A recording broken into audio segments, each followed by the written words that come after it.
하나님 말씀은 고린도전서 15장 20절.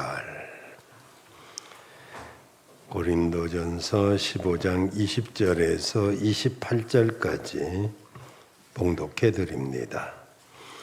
그러나 이제 그리스도께서 죽은 자 가운데서 다시 살아 잠자는 자들의 첫 열매가 되셨도다. 사망이 사람으로 말미암았으니 죽은 자의 부활도 사람으로 말미암는도다. 아담 안에서 모든 사람이 죽은 것 같이 그리스도 안에서 모든 사람이 삶을 얻으리라.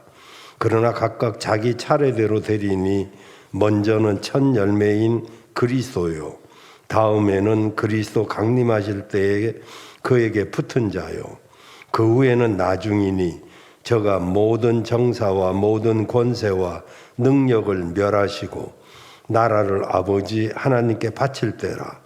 저가 모든 원수를 그 발 아래 둘 때까지 불갑을 왕노릇 하시리니 맨 나중에 멸망받을 원수는 사망이니라. 만물을 저의 발 아래 두셨다 하셨으니 만물을 아래 둔다 말씀하실 때에 만물을 저의 아래 두신 이가 그 중에 들지 아니한 것이 분명하도다. 만물을 저에게 복종하게 하신 때에는 아들 자신도 그때 만물을 자기에게 복종케 하신 이에게 복종케 되리니 이는 하나님이 만유의 주로서 만유 안에 계시려 하심이라. 아멘. 우리 주님 사망 권세 깨뜨리고 부활하셨습니다. 오늘 부활의 은총이 여러분에게 충만하게 임하기를 주의 이름으로 축원합니다. 부활신앙은 기독교의 핵심이고 신앙의 기초이며 새로운 삶의 원동력입니다. 그 어떤 슬픔과 두려움, 회의와 실망, 고통과 상처도 부활을 믿고 부활의 능력 가운데 부활의 복음을 소유한 성도들 앞에는 그 어떤 것도 이길 수가 없습니다. 예수님을 체험하는 감격의 부활절이 되기를 주의 이름으로 축원합니다. 저는 늘 부활절 때마다 그런 생각이 듭니다. 과연 우리 성도들이 부활을 믿을까? 혹 행여나 죽으면 그만이지 그렇게 생각하는 사람은 없는지. 아마 그런 분은 없으리라고 생각하지만 오늘 혹시 있다면 이 시간 심각하게 이 메시지를 상고하시기를 바랍니다. 만약에 여러분이 소경이 앞을 보지 못한 채로 지팡이를 의지해서 더듬거리며 낭떠러지로 가고 있는 그 현장을 목도하셨다면 여러분 그냥 구경만 하겠습니까? 아차하면 지금 낭떠러지에 떨어지면 죽거나 심각한 부상을 입게 되었는데 사람은 다 팔자대로 사는 거지 라고 하면서 지나칠 것입니까? 그런 사람은 선한 사람은 아닐 것입니다. 혹 후진하는 차량 뒤에 어린아이가 놀고 있다면 그냥 보고 지나칠 사람이 아무도 없지 않겠습니까?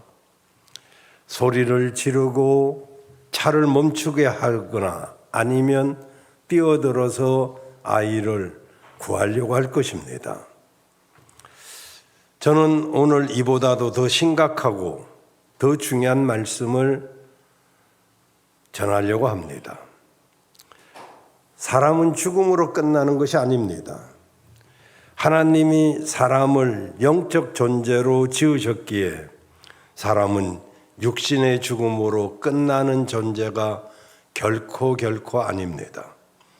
우리가 사는 현 세상을 이 세상이라고 그러고 저 다음 세상을 저 세상이라고 합니다. 분명하게 실존하는 저 세상이 있다는 것입니다. 그러기에 저는 오늘 부활절을 맞아 머지않아 우리 모두에게 다가올 죽음을 준비하고 천국행 티켓을 예매하라고 오늘 여러분들에게 간곡하게 말씀드리기를 원합니다.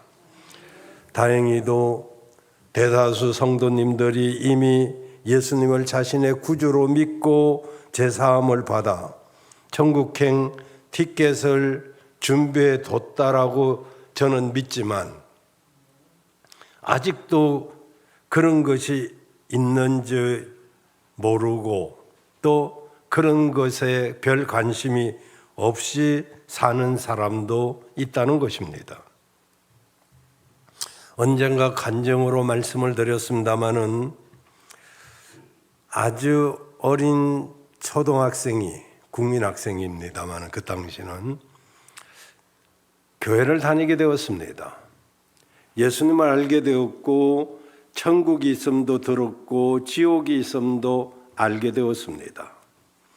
그 아이에게는 유독 사랑하는 아빠가 그를 귀여워해주고 온갖 사랑을 쏟으면서 이 아이를 양육했습니다.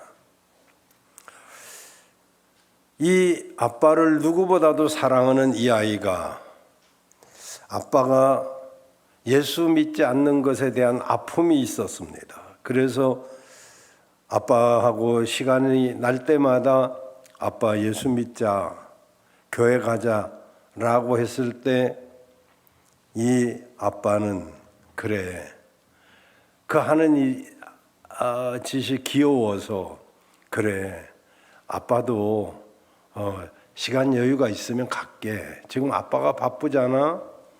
네가 자꾸 그러면 아빠 속상해. 그리고 오히려 네가 그러면 내가 부담스러워. 이렇게 적당하게 달래면서 넘어갔습니다. 그러던 어느 날 정말 가슴 아프게 이 아이가 교통사고로 죽고 말았습니다. 그 아빠의 슬픔은 그 무엇으로도 달랠 수가 없었습니다. 그 아빠는 죽은 아들이 사용하던 방에 들어가서 그 아이의 옷도 만져보고 그 아이의 유품을 더듬어 보았습니다. 읽던 책도 살펴보고 쓰다듬어 보고 그러다가 일기장을 발견했습니다. 그 일기장을 읽고 있던 아빠는 기절할 만큼 놀랐습니다. 죽기 이틀 전에 그 아이의 일기에는 이렇게 기록이 되어 있었습니다. 하나님, 우리 아빠 꼭 예수 믿게 해주세요. 하나님, 아빠가 예수 믿기 위해서 내가 죽어야만 한다면 나는 죽기를 원합니다. 내가 죽어서더라도 우리 아빠를 예수 믿게 해주세요. 이 아빠가 그 글을 읽으면서 받은 충격은 이루 말할 수가 없었습니다. 예수를 믿는 것이 무엇이길래 예수를 믿는 것이 이렇게 중요한가? 생명을 내놓고 내가 믿어야 할 일이 이 일인가?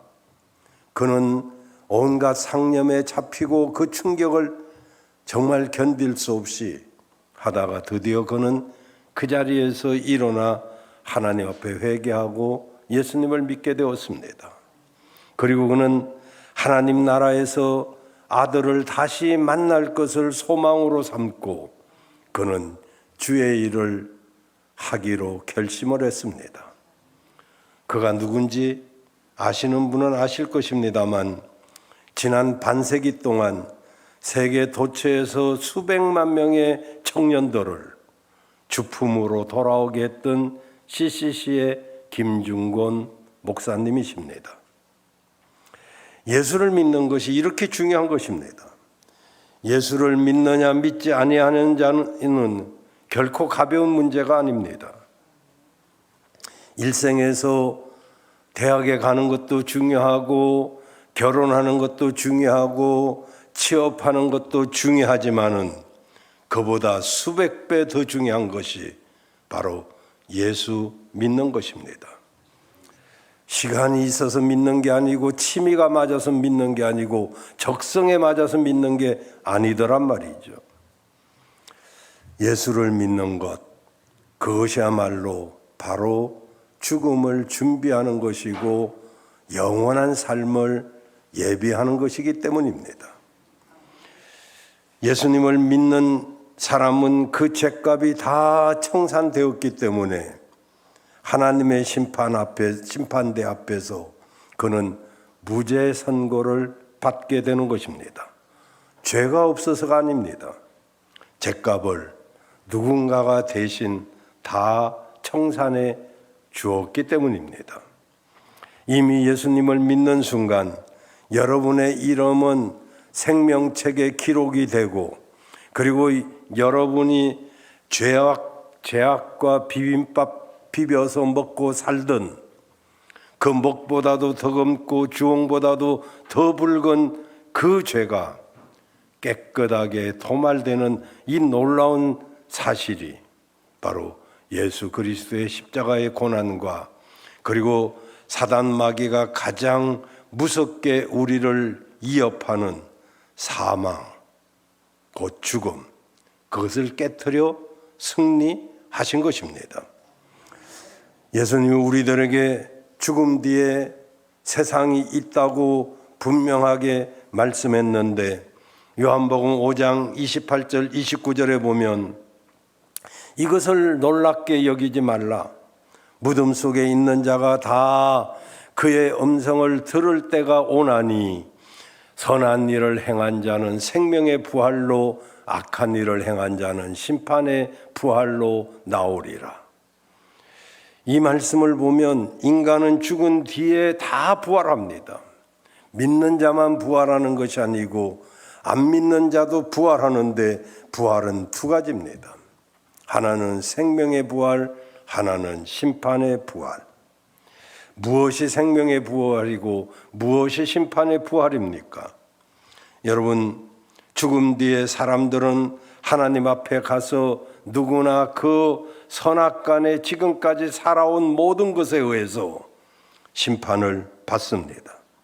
고린도후서 5장 10절에 보면 이는 우리가 다 반드시 그리스도의 심판대 앞에 나타나게 되어 각각 선악간에 그 몸으로 행한 것을 따라 받는다라고 말씀하고 있습니다.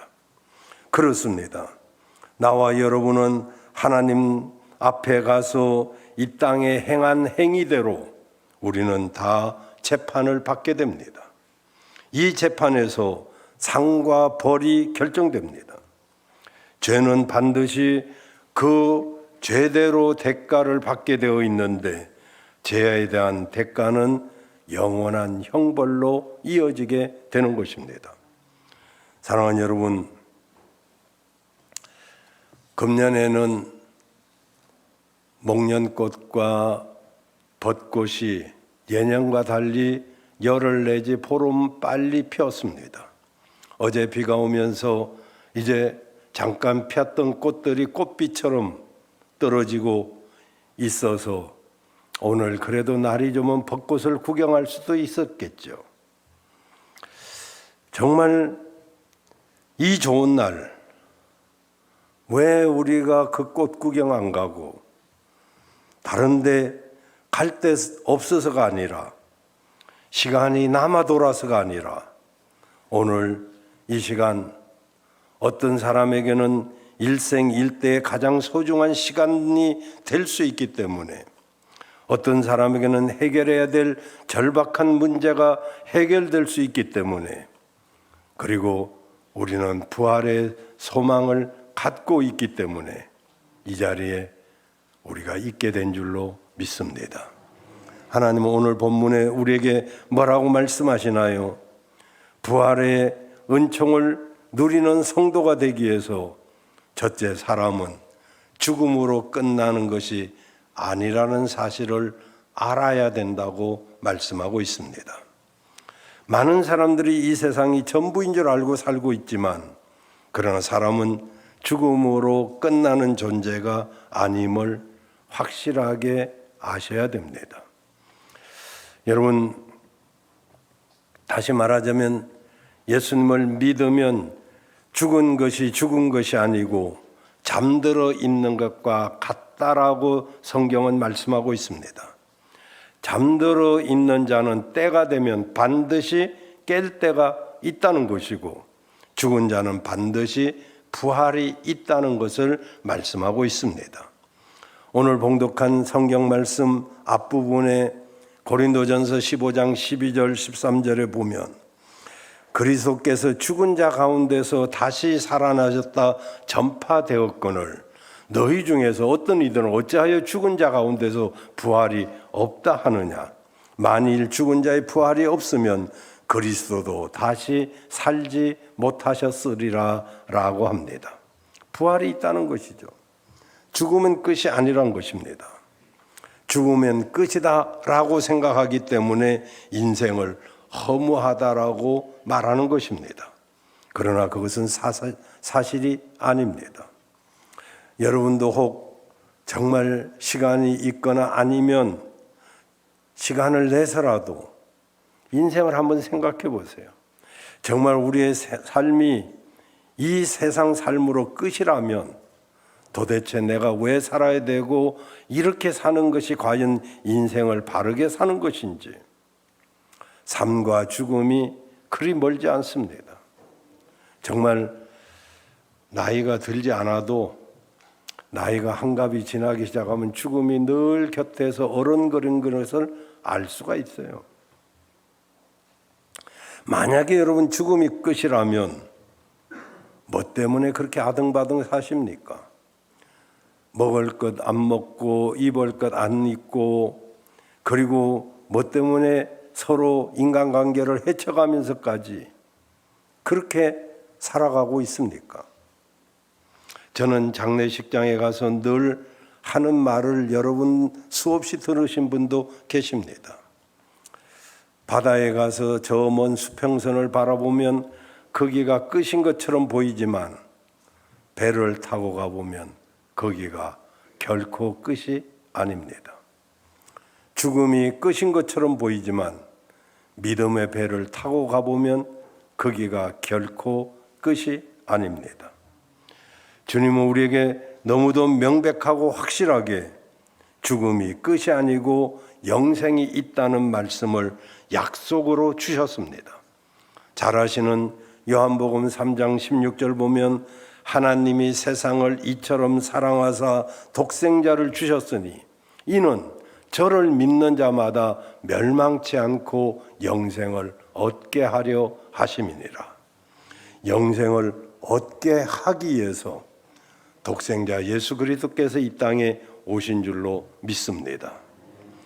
죽어도 살겠고 살아서 믿으면 영원히 죽지 아니한다는 거룩한 약속입니다. 그러기에 다시 살아나는 일이 세상에 없다면 예수께서도 다시 살아날 필요가 없으셨겠죠. 그러나 인생이 다시 살기에 주님은 직접 죽었다가 다시 사망 권세를 깨트리고 사는 모습을 친히 보여주신 것입니다. 예수님이 다시 살아나신 것은 사람이 죽었다가 다시 사는 것이 있다는 것을 몸소 보여주신 것입니다. 봄이 오면 다 죽은 것 같았던 누런 잔디에 파란색으로 다시 살아나게 됩니다. 앙상한 가지 끝에 새움이 돋고 잎이 피어납니다. 그뿐인가요? 마른 땅을 삐짓고 올라오는 새싹들을 보세요. 이것들이 이렇게 다시 피어오르는 것은 그 속에 생명이 있기 때문입니다. 노란 잔디 속에 생명이 있고 앙상한 가지 속에 생명이 있습니다. 땅속에 묻힌 씨앗에게도 생명이 있습니다. 2000년 전에 이집트에서 발견된 2000년 전에 묻혔던 이집트의 그 미이라 속에 얼마 전에 발견돼서 그 속에 그들의 소지품과 장신구 여러 가지가 발견되었는데 거기에 곡식이 담겨져 있었습니다. 그것을 땅에다 심었더니 2000년이 지난 뒤에도 그 싹이 새싹이 오르기 시작했습니다. 왜요? 바로 그 속에 생명이 있었기 때문입니다. 여러분, 생명은 영원한 것입니다. 죽은 듯 하다가도 새롭게 돋아나고 죽었다 하다가도 되살아나는 것입니다. 예수님께서 죽었다가 다시 살아나신 것은 바로 예수 안에 영원한 생명이 있기 때문인 것입니다. 요한복음 1장 3절 5절에 보면 만물이 그로 말미암아 예수로 말미암아 지은 바 되었고 지은 것이 하나도 그가 없이는 된 것이 없느니라. 그 안에 생명이 있나니 예수 안에 생명이 있었으니 이 생명은 사람들의 빛이라. 빛이 어둠에 비치되 어둠이 깨닫지 못하더라. 예수님은 만물을 지으시고 그리고 생명을 주셨습니다. 예수님은 생명의 빛, 그 생명은 사람들의 빛이 되었지만 어둠에 있는 사람들은 깨닫지조차도 못했다고 말씀하고 있습니다. 여러분, 우리가 예수를 믿게 되면 예수님 우리 안에 있고 우리 안에 예수의 생명이 있기 때문에 우리는 부활의 소망이 있는 것입니다. 사람에겐 두 가지 생명이 있습니다. 하나는 육신의 생명이요, 또 하나는 영혼의 생명입니다. 이 육신의 생명은 누구에게나 한계가 있습니다. 시간이 지나면 노쇠하고 늙고 병들고 죽습니다. 숨을 못 쉬어서도 죽고 교통사고로도 죽고 질병으로도 죽고 어찌됐든 죽습니다. 그러나 인간에게는 영혼의 생명이 있기 때문에 이 생명은 영원한 생명입니다. 성경은 이 생명이 창조되는 과정을 이렇게 말합니다. 창세기 2장 7절에 보면 여호와 하나님이 땅의 흙으로 사람을 지으시고 생기를 그 코에 불어 넣으시니 사람이 생명이 된지라. 그렇습니다. 우리는 흙으로 지음받은 육체가 있고 그리고 하나님의 생기로 지음받은 생명이 있습니다. 그래서 이 영혼이 바로 영적인 생명을 가지게 된 것입니다. 그러므로 우리 인간의 몸은 죽어도 다시 흙이 되지만 그 영혼은 죽지 않는 것입니다. 그러기에 우리 인간은 다시 부활할 수 있는 것이죠. 예수님의 부활은 이것을 증명하는 줄로 믿습니다. 또 하나는 우리가 잊지 말고 기억해야 될 것은 부활해서 사는 나라, 바로 하늘나라가 있다는 것입니다. 현존하는 세계에서도 생명의 새로운 부활을 나와 여러분은 여러 곳에서 볼 수 있습니다. 번데기가 나방이가 됩니다. 군뱅이가 매미가 됩니다. 구더기가 파리가 됩니다. 그래서 막 자유롭게 다니죠. 번데기 속에 있는 나방은 죽음 뒤에 다른 세상이 있는 걸 알까요?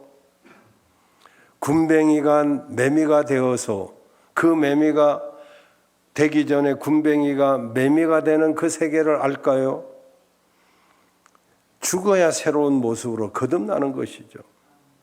마찬가지로 누구도 죽었다가 다시 살지 못하였기 때문에 이 사실을 믿지 못하지만 죽었다가 3일 만에 다시 살아내신 예수님이 계시기 때문에 이제부터는 죽음 뒤에 부활이 되어 사는 세상이 있다는 것을 우리도 믿을 수 있게 된 것입니다. 사랑하는 여러분, 한번 생각해 보세요. 개미가 인터넷을 알까요? 개미가 인간의 사랑을 알겠습니까? 개미가 사람들의 핸드폰을 이해할 수 있겠어요? 만약에 그렇다면 개미가 아니겠죠. 개미가 아니라도 100여 년 전에 사람들이 오늘날 세상을 이해하겠습니까? 정말 한 번도 가보지 않은 길을 가본 것처럼 안내해주는 내비게이션이 이해가 되겠습니까? 인터넷 바다를 알겠습니까? 뭐 비트코인을 알겠습니까? 게임을 알겠습니까? 여러분, 만약에 그들이 이 땅에 지금 온다면 아마 어리둥절해서 이런 딴 세상이 있을까? 그러지 않겠습니까? 성경은 수천 년 전에 과학하고 모순되지 않게 기압의 법칙, 강물의 순환 법칙, 우주의 법칙, 지구에 집을 짓는 아파트가 세워질 것, 섬이 어떻게 될 것, 전부 한 가지도 빠지지 않고 우리에게 다 말씀해 주고 있었는데 우리는 깨닫지 못하고 이제서야 과학이 발달함으로써 그것이 오히려 입증되고 있단 말이죠. 그렇습니다. 우리가 성경 말씀이 이해 안 되는 것은 우리 인간의 한계 때문이지 과학과 모순되는 것이 결코 아닙니다. 그런데도 수많은 사람들은 자기 머리로 이해가 안 된다고 해가지고 애써 인정하지 않습니다. 저는 누누이 여러분에게 말씀을 드렸습니다. 정말 하나님이 내 머리로 이해되는 분이라면 저는 감히 하나님 앞에서 하나님을 믿지 않겠다고 말씀을 드렸습니다. 이 좁은 머리, 정말 컴퓨터 286도 안 되고 486도 안 되고 펜티엄도 안 되는 이 머리로 광대하신 하나님을 다 이해해야 내가 믿겠다고 한다면 그 사람은 자기 주제를 모른다고 말할 수밖에 없습니다. 우리 하나님은 이 성전에만 계시기에도 그리고 이 우주에만 계시기에도 넓고 그 강대하심은 이루 청량할 수가 없는 분이십니다. 여러분, 어둠과 사망 권세를 잡고 있는 사단이 최고 무기로 쓰고 있는 것이 사망입니다. 죽음은 끝이다. 죽음으로 우리를 괴롭힙니다. 그러나 죽어도 살고 살아서 믿는 자는 영원히 산다고 믿는 그리스도인. 그 그리스도인은 무엇이 두렵겠습니까? 죽음을 두려워하지 않는 사람은 그 어떤 것도 두려워할 필요가 없죠. 다 우리의 두려움은 죽음 때문이고 그리고 죽음의 뒤에는 형벌이 있기 때문에 두려움이 있는 것입니다. 우리 주님 말씀하셨습니다. 사망이 끝이 아니라고.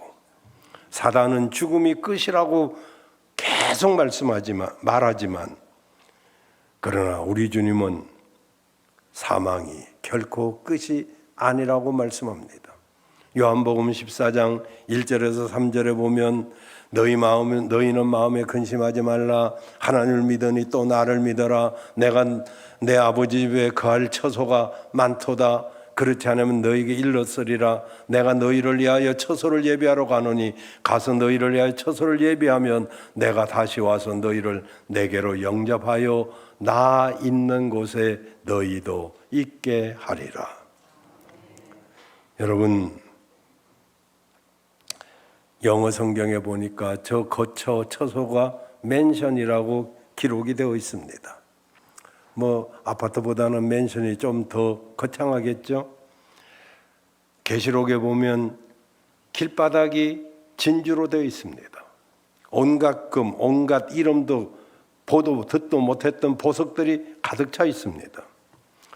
물론 보석으로만 치장됐다면 무엇이 그리 대단하겠습니까마는 하도 사람들이 보석을 최고로 치니까 그까짓 게 그냥 천국에는 길 포장재로 쓰이고 있다, 이런 이야기예요. 말로 다 할 수 없는 그런 곳입니다. 여러분, 아는 것이 힘이라고 하잖아요. 나를 알고 저걸 알면 백전백승한다고 하지 않습니까?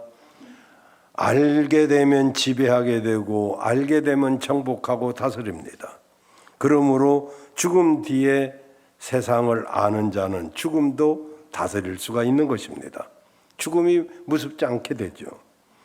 우리가 명절 때 차표를 예매해 두면 아무리 교통난이 있어도 고향 가는 길이 두려울 필요가 없죠.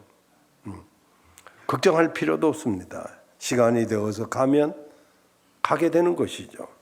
마찬가지로 여러분, 우리도 안전한 천국 티켓을 예비해 두면 때가 되면 가는 것이죠. 두려울 필요도 없고 걱정할 필요도 없습니다. 살아있는 것이 뭐 때문에 살아있습니까? 그 티켓을 준비하기 위해서 살아있는 거예요. 다행히 예수님은 부활의 첫 열매가 되어주셨습니다. 부활을 못 믿는 것은 오늘날뿐만 아닙니다. 예나 지금이나 그렇습니다. 고린도 지역도 그랬습니다. 예수님의 육체적 부활을 불신하는 사람들이 많이 있었습니다. 그래서 오늘 본문에 20절, 24절을 보면 그러나 못 믿는 사람이 많지만은 이제 그리스도께서 죽은 자 가운데 다시 살아 잠자는 자들의 첫 열매가 되셨도다. 사망이 한 사람으로 말미암았으니 죽은 자의 부활도 한 사람으로 말미암는도다. 아담 안에서 모든 사람이 죽은 것 같이 그리스도 안에서 모든 사람이 삶을 얻으리라. 이 말씀 핵심은 십자가 사건이 단순히 예수님 자신의 죽음이 아니라 그 죽음으로 인해서 모든 사람들이 천국에 갈 수 있는 부활의 소망을 줄 수 있는 사건이 되었더란 말이죠. 사랑하는 여러분, 이제 말씀을 마치려고 합니다. 예수님의 부활은 바로 우리들의 부활의 예고편입니다. 정말 첫 샘플이고 모델입니다.